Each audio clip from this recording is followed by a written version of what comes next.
Quel est le rôle du notaire dans l'assistance médicale à la procréation avec tiers donneur? Eh bien, le notaire intervient à un moment vraiment clé, essentiel de la vie d'une famille, de la vie d'un couple, voire de la vie d'une femme seule, à un moment compliqué qui pose beaucoup de questions, lourd en émotions. Il intervient pour faire signer un acte de consentement à cette PMA avec l'intervention d'un tiers donneur, pour bien expliquer aux futurs parents tous les enjeux de leur démarche au regard de la filiation, pour bien leur expliquer qu'il n'y a pas de filiation possible à établir avec le donneur, qu'il faut bien distinguer donneur et parent, enfin des questions à la fois simples et tout à fait essentielles.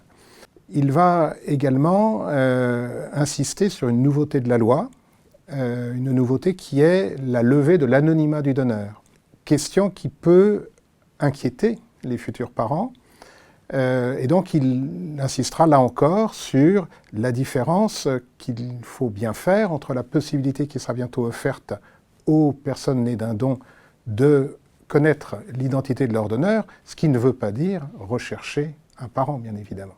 Enfin, il interviendra spécifiquement pour les couples de femmes, puisque le même jour où un couple de femmes signe l'acte de consentement à cette PMA avec donneur, ce couple de femmes signera un acte qu'on appelle la reconnaissance conjointe anticipée, qui permettra d'établir le lien de filiation entre l'enfant et la mère qui ne l'aura pas porté.